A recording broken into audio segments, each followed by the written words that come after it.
Well, we made it to the garage. The Fiero did really, really well. I'm pretty surprised how well it did. Clearly this brake's hanging up a little bit. That's to be expected when you neglect it as hard as I do. It has honestly spent more time sitting than it has on the road. The front ones seem to be okay.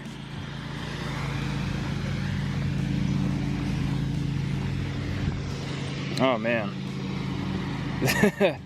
Alright, note to self, quit being such a douche to your cars. Alright, enough about the Fiero. That's not the point of today's video. Today's video is about this. This is just a cheapo roll pan from Amazon. It was like 75 or 79 bucks. I'll put the link down in the description below if any of you are interested. This one's specifically for a step side OBS truck, whereas coincidentally we got this one in here for some framework. Part of it's cracked up front. We're going to be welding in some plates on it. The main difference between roll pans for the step side out there and this fleet side is this fleet side is going to basically go from there all the way to the other end, all one kind of rectangular unit just kind of curled around. Whereas with the OBS, it should have kind of like this little, you know, instead of me trying to explain it and sounding like an idiot, why don't we just unbox it?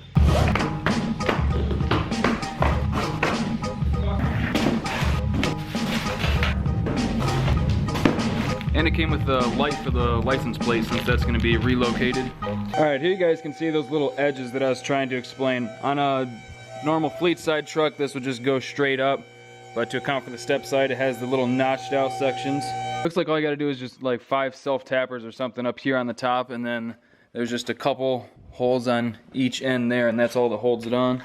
Looks simple enough, so we'll get the truck pulled in here and start yanking the bumper off.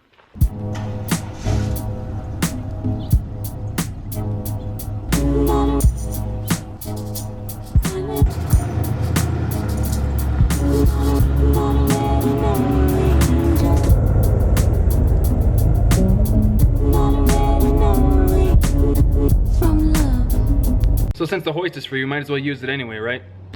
I mean, it'd be kind of foolish not to, right? Well, that's fast. Well, now that it's up in the air, you can see how the bumper's held on. There's 2 bolts right here with a nut on the back side, and then there's 2 bolts right there with a nut on the back side. Yeah, I know it's rusty, fuck off. And then it's the same thing on the other side, and then it looks like just the wiring for the plate light, and then that comes off. And then I think I'm gonna have to take the Reese hitch off too. I don't know, we'll play that by ear. If we do have to take it off, it's easy enough to yoink out real quick. But yeah, I'm pretty sure it's just those 8 nuts and bolts, and then the, out of here.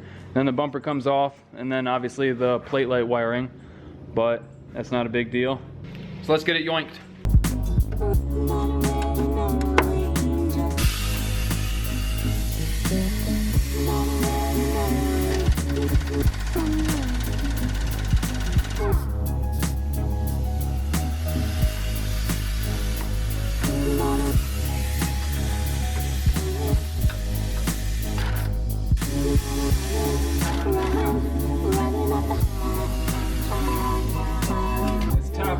In there just started so that when I take the other side off, the bumper doesn't take off on me.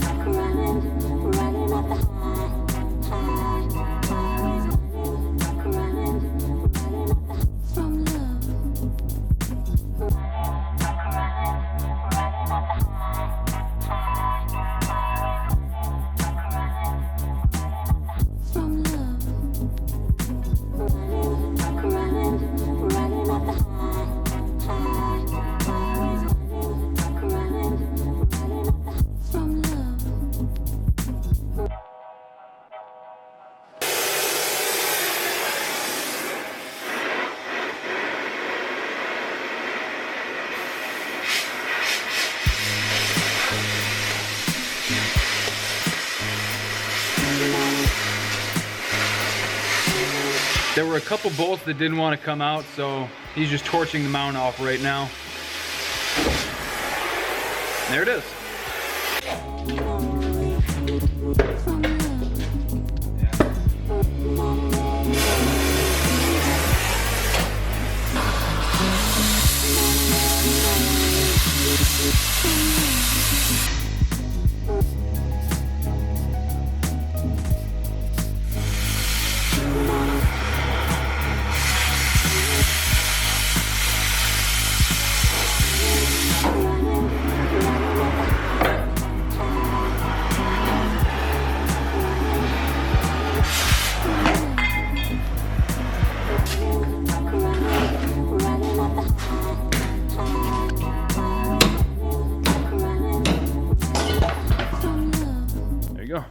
missed it. I think I got it. Yeah, we had to take the hitch off because it did interfere with the bottom of the roll pan here, right through here. But luckily Captain Inferno over there loves to torch things. Yep. All right, now we can test fit it and see how it's gonna look.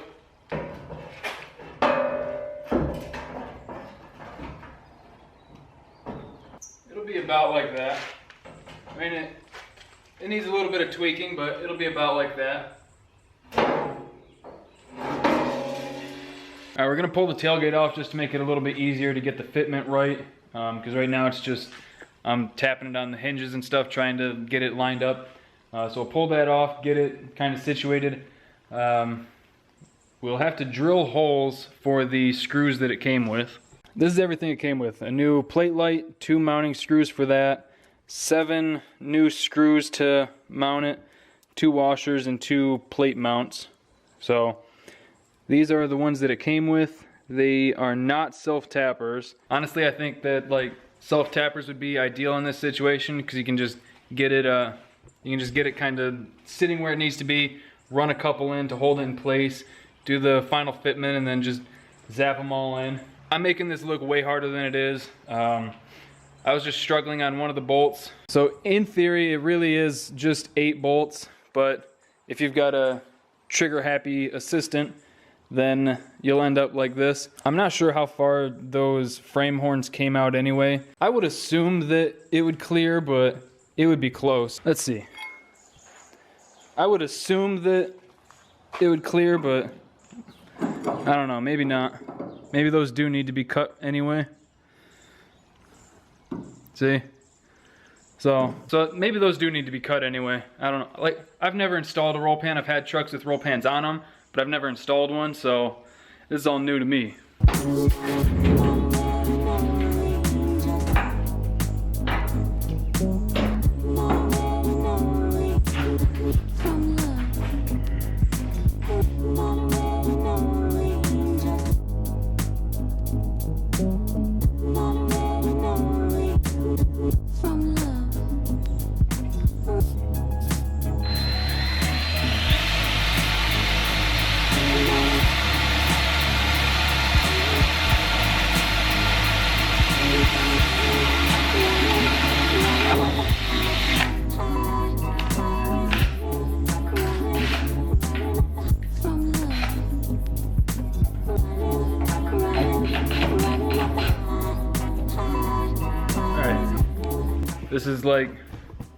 This is my first chance to really get back and take a look at it. Dude. Obviously it's not lined up or anything right now, but geez, that looks sweet. That looks way better. Oh yeah. Those frame horns definitely would have needed to be cut. At least on this truck. I don't know about all trucks, but man, that looks way sweet. That is awesome.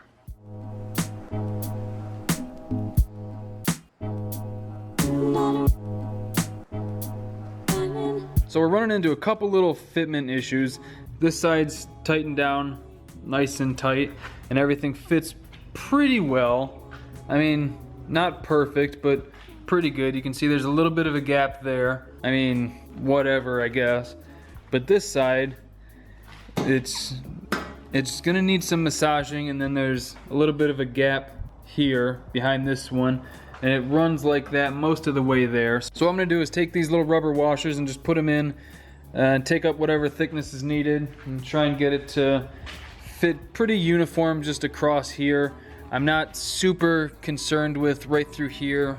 Whenever you get like kind of off-brand mass-produced stuff like this, you're gonna get little things like that. This side fits way nicer. It's a whole lot tighter in there, but obviously this corner's a little jank. So I'm gonna keep digging with this thing. It shouldn't take too much longer. I'm just gonna try and get it bolted down as best I can, and then we'll move on to the plate wiring, which is just splicing 2 wires together. And then I think that's pretty much it.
Well, it's probably like 90% mounted.